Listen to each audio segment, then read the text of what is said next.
सत साहेब जी, सभी को राम राम। लोग कहते हैं कि मुक्ति बड़ी मुश्किल है। कबीर साहब कहते हैं कि बहुत आसान है। मुक्ति कोई मुश्किल नहीं है। तुम चाहते हो परमात्मा को पाना और उसे दर दर भटकते हो ढूंढने के लिए। साहेब कहते हैं कहीं मत जाओ, वो यहीं है, तुम्हारे पास ही है। बस फर्क इतना है कि तुमने रास्ता गलत चुना है। यदि रास्ता सही हो जाए तो मंजिल भी आसानी से मिल जाएगी। कहाँ है परमात्मा, कैसा है परमात्मा और मिलेगा तो कैसे मिलेगा? साहिब कहते हैं बहुत आसानी से मिलेगा और घर बैठे मिलेगा। कि कैसे? बोले है तिल के तिल भीतर 14 भुवन बनावन हारा, जो पिंड ब्रह्मंड रचे धरणीधर अनंत लोक का है चय जारा। जीना उजियार विचार कहूँ समझोरे संत सही कीजे, बैठा त्रिकुटी भ्रकुटी माही दीदार अलख दर्शन कीजे। कि वो परमात्मा तुम्हारे तिल के भीतर है, जिसने ये 14 भुवन बनाए हैं। कौन सा है ये तिल?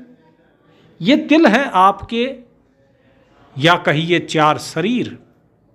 पहले स्थूल शरीर, स्थूल के अंदर सूक्ष्म शरीर, सूक्ष्म के अंदर चलोगे तो तुरिया शरीर, तुरिया के अंदर कारण शरीर। और दूसरी नज़र में अगर देखा जाए तो यहाँ पर साहिब ने 4 राम की बात करी है। जो कबीर साहिब कहते हैं कि एक राम भय दशरथ पुत्र, एक राम जग सकल पसारा, एक राम घट घट में बाजे, और चौथा राम है सबसे न्यारा। तो उसी चौथे राम की बात यहाँ पर की जा रही है, जिसका जिक्र श्री कृष्ण गीता में करते हैं और कहते हैं ओम तत्सत इति, कि वहाँ वो परमात्मा है। लेकिन यहाँ साहिब कहते हैं कि ना, वो भी नहीं, उससे भी आगे है। पहला तिल है ओंकार, पहला राम। दूसरा तिल है कौन सा? तत्व। तीसरा तिल है सत्य। इस ओम के अंदर तत्व है और उस तत्व के अंदर सत्य है, और उस सत्य के अंदर फिर वो परमात्मा है। ये ओम तत् सत, ये कहते हैं कि सांकेतिक शब्द हैं। ओंकार तो बता दिया, ओंकार किसका नाम है? ओंकार नाम है ये जो माया दिखाई दे रही है, जो भी स्थूल जगत दिखाई दे रहा है ये। तो एक तो ये हो गया, और दूसरा हो गया तत्व, अर्थात जो आत्म तत्व है। उस आत्म तत्व के अंदर फिर तीसरा हो गया सत्य। वो तीसरा कौन है? तीसरा है सतगुरु, जिसने कि ये सारी सृष्टि रची है। और चौथा कौन है? चौथा हो गया सबसे परे वो परमात्मा। उस परमात्मा ने ही सब कुछ रचा है। सतगुरु और सत्य पुरुष काल सब कुछ उसी ने ही तो बनाया। सत्य पुरुष की रचना भी उसी से ही है। वही स्वयं सत्य पुरुष बना, वही सतगुरु बना। तो यहां बताया जा रहा है कि उन 3 तिल के अंदर जो चौथा है वो है 14 भुवन को बनाने वाला, जिसने पिंड ब्रह्मांड धरती आकाश इस सब को रचा है, जिसने अनंत लोक का ये खेल रचा है। फिर क्या कहते हैं कि जीना उजियार विचार कहूँ समझोरे संत सही कीजे। कि हे संतो, मैं आपको बहुत झीना, जो परमात्मा है, जो बहुत झीना है, उजियार है, अर्थात जो प्रकाशित है, प्रकाशमान है, तेज पुंज रूपी है, उस परमात्मा का विचार करके आपको कहता हूं, आप भली भांति इसे समझो और इस बात को सत्य मानो। क्या? कि वो तुम्हारे अंदर ही बैठा है। कैसे? कहां पर बैठा है? बोले बैठा त्रिकुटी भ्रिकुटी माही दीदार अलख दर्शन कीजिए। कि वो आपकी त्रिकुटी में बैठा है, आपकी भ्रिकुटी में बैठा है, और उसका दर्शन करो। उस अलख को, जिसे लखा नहीं जा सकता, उसका भी दर्शन होता है। लेकिन उसका दर्शन इन बाहर की स्थूल आंखों से नहीं होगा, क्योंकि स्थूल आंखें सिर्फ स्थूल को ही देखती हैं। जो सूक्ष्म से भी सूक्ष्म है, जो तिल के भी भीतर है, इतना बारीक है, उसे सूक्ष्म आंखें नहीं देख सकती हैं। फिर क्या कहते हैं साहिब? कहते हैं जहां ऊंचा मेर सुमेर शिला सरवर नहाने की है परवी, जहां हिंदुस्तान जिहान नहीं तुर्काना तबक नहीं अरबी। कि भाई वहां पर जो है ना तो कोई ऐसा ऊंचा पर्वत है, जैसे यहाँ पर हिमालय है। बोले वहाँ क्या है? बोले वहाँ सुमेरु है। आपने सुना होगा सुमेरु पर्वत। ठीक इसी प्रकार बताया कि वहाँ पर भी शिला है, लेकिन वो शिला भी तेजपुंज रूपी है। और वहाँ पे जिस प्रकार यहाँ सरोवर में मानसरोवर यहाँ जाते हैं, कैलाश मानसरोवर की यात्रा में कोई गंगा सागर जाता है, बोले वहाँ पे इस प्रकार से तीर्थों में नहीं नहा जाता। वहाँ कौन से तीर्थ में नहाया जाता है? वो है मानसरोवर। कैलाश मानसरोवर नहीं, केवल मानसरोवर। बोले वहाँ पर आत्मा जाती है, वहाँ स्नान करती है, वो आनंद ही आनंद है वहाँ। वहाँ पर कोई हिंदुस्तान नहीं, कोई देश नहीं है वहाँ, ना कोई तुर्क है अर्थात तुर्की वगैरह। बोले ये सब नहीं है। मुसलमानों का भी कोई देश नहीं है, ना ही वहाँ हिंदी चलती है, ना तुर्की चलती है, ना ही अरबी चलती है। और बोले कैसे जाए फिर? बोले जहाँ पंथ ने द्वार अनिन धजा, तरतीजन से आगे अगमी, 10 नाम ने 12 पंथ, जहाँ किस कारज को भगमा भगमी। बोले जाना कहाँ है भाई? कहीं नहीं जाना। अरे घर में बैठो, घर में बैठकर ही उस मालिक का दीदार होगा। वहाँ 10 सन्यासी, 10 नाम के सन्यासी होते हैं। सन्यासियों के 10 पंथ बताए जाते हैं। बोले वो 10 नाम के सन्यासी भी वहाँ नहीं जा सकते। कोई ये जो 12 पंथ हैं कबीर साहिब वाले, बोले ये भी नहीं जा सकते वहाँ पर। तो फिर बोले फिर क्यों भाग दौड़ कर रहे हो भाई? किस लिए इतनी भगमा भगमी? मत करो ये भाग दौड़। और लोग क्या सोचते हैं कि भाई स्वर्ग प्राप्त करेंगे, बुरा कर्म किया तो नरक में जाएंगे, या फिर अगर हम सिर्फ ऐसा काम करते दान दया धर्म तो मृत्यु लोक में हम फिर से मनुष्य बनेंगे या अलग कोई योनि धारण कर लेंगे। साहिब कहते हैं कि नहीं, जहाँ स्वर्ग पताल नहीं, मृतलोक अजोख अमान अलहदा है, जो चंद उदिक में दीखत है, उस रूप बिना सब बहदा है। कि भाई वहाँ ना स्वर्ग है, ना पाताल है, ना धरती है, मृत्युलोक भी नहीं है। वो जो लोक है वो अजोख है, अर्थात उसका कभी नाश नहीं होता, वो अमान है। मतलब वो सभी मान अपमान वहाँ पर कुछ नहीं है, अलहदा है, वो इन सब से अलग है। बोले जिस प्रकार चंद्रमा आकाश में दिखाई देता है, उसकी चांदनी दिखाई देती है, तो जो चांद है उसका स्वरूप दिखाई देता है प्रकाशमान।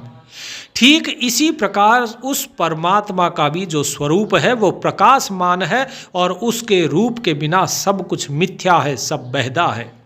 बहदा अर्थात जो मिथ्या हो, भ्रम हो। ठीक है जी, कि उसके बिना सब कुछ भ्रम है। फिर क्या कहते हैं? ज्ञानी कथ ज्ञान पखान बंधे, विद्या की पोट धरी भारी। ये अभी सभी भक्तों के लिए बता रहे हैं। क्या कह रहे हैं? कि जो ज्ञानी हैं, जिन्होंने खूब ज्ञान पढ़ लिया, कुछ लोग हैं आजकल व्हाट्सएप से पढ़ रहे हैं, कुछ हैं फेसबुक से पढ़ रहे हैं, और कुछ जो हैं मेरे जैसे मूर्ख। तो मेरे जैसे मूर्ख कहाँ पढ़ रहे हैं? ग्रंथों में पढ़ रहे हैं। कोई वेदों में पढ़ रहा है, कोई उपनिषदों में पढ़ रहा है, कोई गुरु ग्रंथ साहिब पढ़ रहे हैं, तो कोई किसी और ग्रंथ को पढ़ रहे हैं, कोई नई नई पुस्तकें खुद की रचाकर और लोगों को पढ़ा रहे हैं। साहिब कहते हैं ये जितना भी ज्ञान है ये केवल आपको बांध देगा। कैसे बांध देगा? बोले ज्ञानी कथ ज्ञान पखान बंधे, पखान अर्थात पाषाण, पत्थर की पूजा से बांध देगा, मूर्ति पूजा से बांध देगा। कैसे बांधा? कि जिसने वेदों को पढ़ा उसने विष्णु की मूर्ति बना ली, जिसने रामायण को पढ़ा उसने राम की मूर्ति बना ली, गीता पढ़ी तो कृष्ण की मूर्ति बना ली, गुरु ग्रंथ साहिब पढ़ा तो फिर कुछ और बना लिया, कबीर साहिब की वाणी पढ़ी तो कबीर साहिब की जो वाणी है तो उन्होंने कबीर साहिब की मूर्ति बना ली। तो ये मूर्ति जो बनाई है तो ये सब कुछ मूर्ति पूजा में ही लगा दिया लोगों को। जितने ज्ञानी थे अपना ज्ञान कहते गए और एक एक मूर्ति बनाते गए। बहुत से लोग तो ऐसे हैं जो कबीर साहिब की मूर्ति के आगे खुद की मूर्ति लगा के पूजवा लेते हैं कि भाई जिंदे जी हमें पूज दो। साहिब कहते हैं विद्या की पोट धरी भारी, कि ये जो विद्या की गठरी है ये बड़ी भारी है, ये तुमने अपने सर पे रख ली है। ये अज्ञान है, ये ज्ञान नहीं है। क्यों अज्ञान है? क्योंकि सत सालिग्राम नहीं चीन्हा, वहाँ धर्मराय के होगी खुआरी। क्योंकि तुमने जो सच्चा सालिग्राम था, सच्चा जो परमात्मा था, उसे तो तुमने जाना ही नहीं। अब धर्मराय के दरबार में तुम्हारा लेखा होगा और वहाँ दंड दिया जाएगा। तो फिर क्या करें अब इतने भरमी गुरुओं ने भरमा तो दिया, अब क्या किया जाए? तो साहिब कहते हैं कि अब तुम भ्रम तो गए हो, तो जैसे तुम्हारे ऊपर भ्रम का रंग चढ़ा, अज्ञान का रंग चढ़ा, उसे छोड़कर अब ज्ञान का रंग चढ़ा लो। जो तुमने यहाँ से बाहर से जो भी कुछ सीखा है उस सब को त्याग दो, सारा ज्ञान त्याग दें बिल्कुल। तो फिर रखेंगे क्या? तो साहिब कहते हैं कर मंजन मूल मुक्ति पावे, कि अपने मूल को सुधारो। मूल क्या है? आपका जो ज्ञान है उसको सुधारो। क्या सुधारो? कि अजपा जपिए सोहम श्वासा, कि साहिब ने जो नाम दिया है, जो सतनाम है, उस सतनाम को श्वास श्वास में जपिए, अजपा जपिए। फिर क्या कहा? कि एक भौरी मद भौरा गूंजे, सतलोक अगमपुर है वासा। भौरी क्या है? मतलब त्रिकुटी। इस त्रिकुटी में फिर भौरा गूंजे, अर्थात आपकी जो सुरत है वो गुंजन करेगी। आपको एक भौरे जैसी या फिर झिंगुर जैसी कहिए, वैसी एक आवाज़ सुनाई देगी। तो वो आवाज़ जब सुनाई देगी तो समझ लो कि सतलोक अगमपुर है वासा, अर्थात इसके आगे उस सतलोक, उस अगमपुर का वास है। तो अब उस अगमपुर का वास अगर करना है, सतलोक में वास करना है, तो क्या करना है? कि आपको जो गुंज ये सुनाई दे रही है, जो ये शब्द सुनाई दे रहा है, चाहे ये फिर अब झिंगुर का हो या फिर जो भी शब्द हो, अब इसमें बहुत सी ध्वनियाँ आती है। घंटे की आएगी, शंख की आएगी, और मृदंग की आएगी, बादल गरजने की आएगी, बिजली चमकने की आएगी, मुरली की आएगी, वीणा की आएगी। ये सभी आवाज़ें आती हैं, लेकिन ये सभी आवाज़ें उनको आती हैं जो योग मार्ग पे प्रशस्त होते हैं, लेकिन जो योग में नहीं, जो भक्ति में है, जो सहज मार्ग में है, साहिब कहते हैं कि उनका तो केवल स्वरूप ही परिवर्तित हो जाता है, स्वरूप बदल जाता है। शुरुआत में जब आप नाम सुमरन करोगे तो आपको शुरू में ही ये झिंगुर की आवाज़ आएगी, लेकिन उसके बाद सीधा आप सतलोक के द्वार ही जाओगे, जो भक्ति मार्ग में है, जो भक्ति मार्ग में है, जो सहज मार्ग है, ज्ञान मार्ग है, उसकी बात हो रही है। फिर क्या कहते हैं कि चिस्म्यो मद चंद पदम झिलके, जहाँ नूर की कुंज अजब दरिया, जहाँ ज्ञान न ध्यान कथा कथनी, जहाँ योग न भोग कर्म क्रिया। कि तुम्हारे आँखों के चिस्म्यो, चिस्म्यो अर्थात आँख, आँखों के बीच में चंद पदम झिलके, आँखों के बीच में, दोनों आँखों के बीच में त्रिकुटी में क्या होगा? एक प्रकाश झलकेगा, झिलमिल प्रकाश करेगा। जहाँ नूर की कुंज अजब दरिया, वहाँ पे उस नूर का, उस प्रकाश का एक अजब ही दरिया होगा। लेकिन वो दरिया कैसा होगा? कुंज, कुंज होता है भीड़ा, ठीक है। यहाँ पर दो चीज़ें हैं, एक कुंज पक्षी भी होता है, और लेकिन यहाँ पर क्या है? यहाँ बताया गया है जो कुंज की बहुत भीड़ा दरिया है। अर्थात जो कहते हैं ना कि घाटी, औघट घाट भी कहा जाता है, कुछ लोग भंवर गुफा कह देते हैं। तो कहते हैं कि वहाँ पर नूर ही नूर है, लेकिन वो बड़ा बारीक नूर है। फिर क्या कहा? कि वहाँ पर ना ज्ञान चलता है, ना ध्यान चलता है, ना कथा है, ना जो कथनी है, कहानियाँ है, ना योग है, ना भोग है, ना कर्म है, ना क्रिया है। अर्थात ये सभी चीज़ें काम में नहीं आती। लोग सटकर्म करते हैं, अलग अलग प्रकार के भोग भोगते हैं कि ये खाओ, ये मत खाओ, योग करो, कौन सा योग करो, कौन सा नहीं। साहिब कहते हैं ना ज्ञान योग, ना ध्यान योग, ना कर्म योग, ना ही कोई और योग। बोले केवल और केवल भक्ति के द्वारा तुम्हारा स्वरूप ही परिवर्तित हो जाएगा। जिस प्रकार पारस लोहे को छूते ही उसे सोना बना देते हैं, लेकिन सतगुरु क्या कहा? कि सतगुरु कर ले आप समान। सतगुरु तो स्वयं अपने ही समान आपको कर लेता है, आपका स्वरूप बदल देता है। कैसे बदल देता है? जिस प्रकार जो भृंगी कीड़ा होता है, वो भृंगी कीड़ा क्या करता है, बाहर से एक रेंगने वाले कीड़े को उठा के लाता है और उसे एक मिट्टी के घर में बंद कर देता है और उसे बाहर से बंद कर दिया जाता है पूरी तरीके से, और फिर उसके ऊपर गुंजायमान होता है, गुंजन करता है और उसकी गुंजन को सुन सुन के जो अंदर का कीड़ा होता है वो भी भृंगी बन जाता है। ठीक इसी प्रकार जो साहिब नाम बता रहे हैं, जो गुरु के द्वारा आपको नाम मिला है, जब उसी नाम का बार बार आपके अंदर सुमरन चलेगा, बार बार गुंजन होगा आपके अंदर, तो अनहद शब्द प्रकट होता है। फिर जब शब्द प्रकट होगा और फिर भी आप जब नाम सुमरन में लगे रहेंगे तो फिर आप शब्द रूपी ही हो जाएंगे, आपका स्वरूप बदल जाएगा, यहाँ साहिब बता रहे हैं। और उसके लिए किसी योग भोग कर्म क्रिया किसी की ज़रूरत नहीं है। यही तो साहिब कह रहे हैं कि घर में बैठकर ही सब कुछ होगा, कहीं जंगल जाने की ज़रूरत नहीं। कहते हैं गुटके मद गंग समाई रही शिव के सिर पर की सैल कहूँ, कि भाई जिसके शीश पर गंगा समाई हुई है उस शिव के सिर के ऊपर की बात कहता हूँ। महादेव बड़े मुनि ध्यानी है जटकुंडल ऊपर छाए रहूं, कि महादेव तो बहुत बड़े ज्ञानी ध्यानी है ना, उनसे बड़ा तो कोई ध्यानी नहीं है। बोले मैं उनसे भी ऊपर की बात तुम्हें बता रहा हूँ, अब ध्यान से सुनो, जहाँ महादेव भी नहीं पहुँच पाए। बोले क्या? जहाँ गंधर्व देव नहीं कोई, सनकादिक चार नहीं जाते, कोई 9 24 न 30 जहाँ शिव ब्रह्मा विष्णु नहीं राते। कि उस स्तर तक सतगुरु का जो स्तर है, सतगुरु का जो स्थान है, बोले वहाँ पर ना कोई देव गंधर्व सनकादिक, चारों जो सनकादिक है वो भी नहीं गए, ना 9 अवतार वहाँ पहुँचे, ना 24 गौण अवतार है वे वहाँ पहुँचे, ना 30 गुण जो थे वो वहाँ पहुँचे, ना 33 जो कहा जाता है ना 88 हजार मुनिजन वगैरह ये सब, बोले कोई पहुँचा ही नहीं। शिव ब्रह्मा विष्णु नहीं राते, ये भी नहीं पहुंच पाए। कहते हैं जट कुंडल ऊपर आसन है, शिव की जटा के कुंडल के भी ऊपर बोले उस साहिब का आसन है, कि जट कुंडल ऊपर आसन है, सतगुरु की सैल सुनो भाई, जहां ध्रुव प्रहलाद नहीं पहुंचे सुखदेव को मार्ग ना पाई। ध्रुव और प्रहलाद वो भी इस संसार से उनका उद्धार हो गया, लेकिन सतगुरु तक नहीं पहुंच पाए।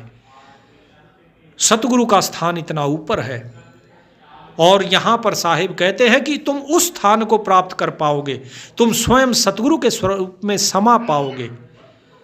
कहते हैं सुखदेव को मार्ग ना पाई, सुखदेव को भी वहाँ का मार्ग नहीं मिला, जनक विदेह से उन्होंने ज्ञान लिया, तब जाके उनकी मुक्ति हुई।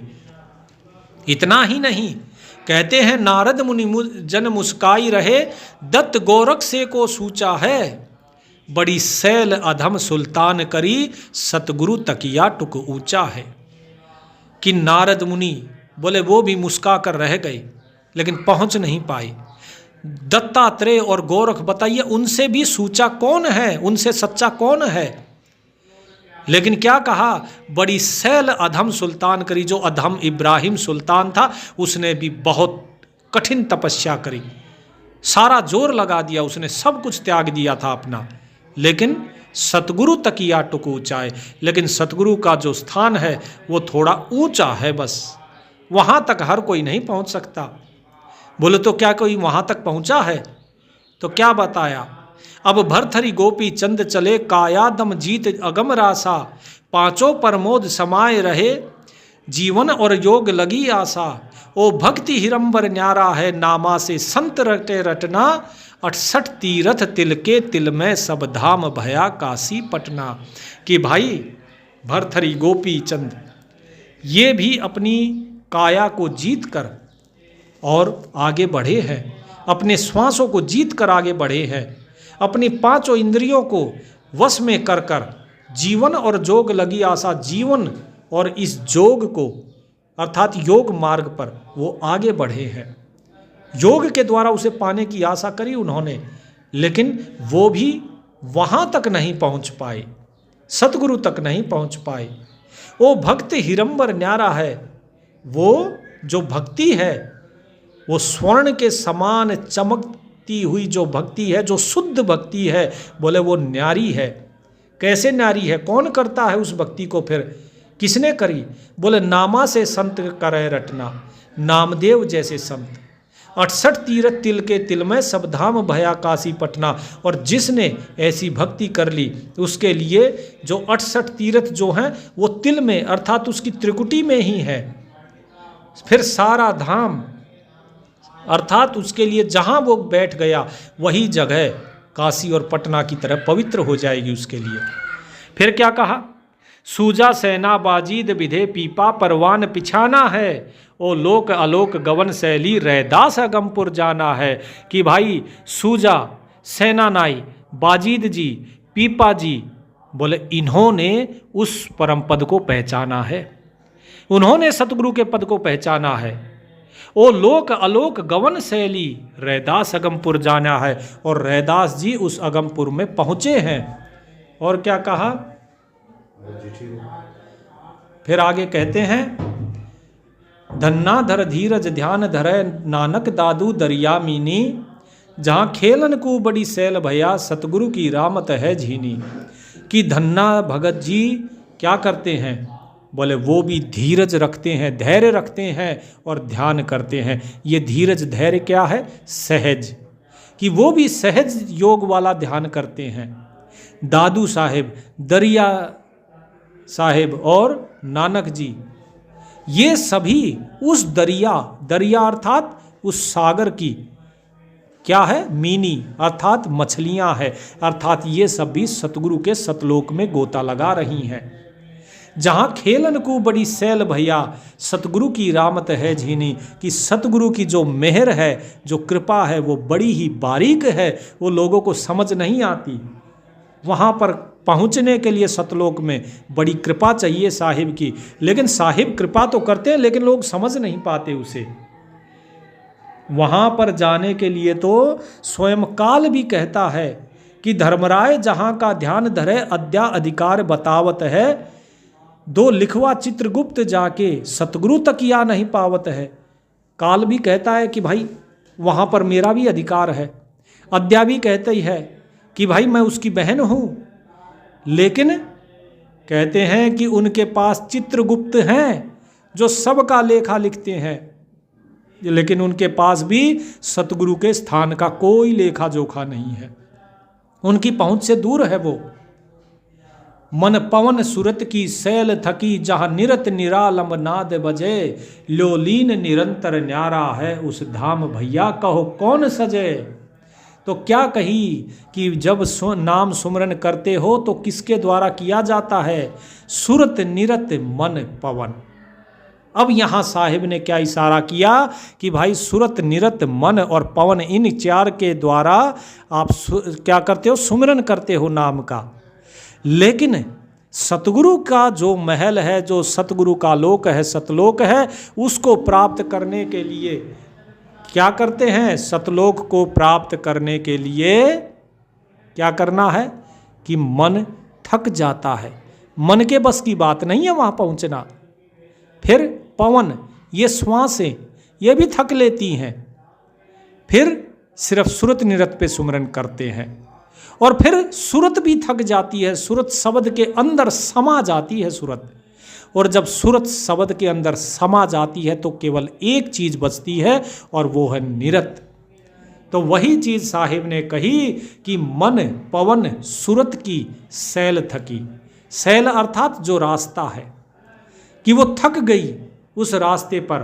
तो कौन पहुंची, जहाँ निरत निरालंब नाद बजे, केवल निरत का ही वहाँ पर गूंज हो रही है, निरत की ही जय जयकार हो रही है, क्योंकि केवल वो निरत ही पहुँचती है। निरालंब अर्थात बिना किसी सहारे के, केवल निरत ही रहती है वहाँ, क्योंकि सारे सहारे तो हट जाते हैं।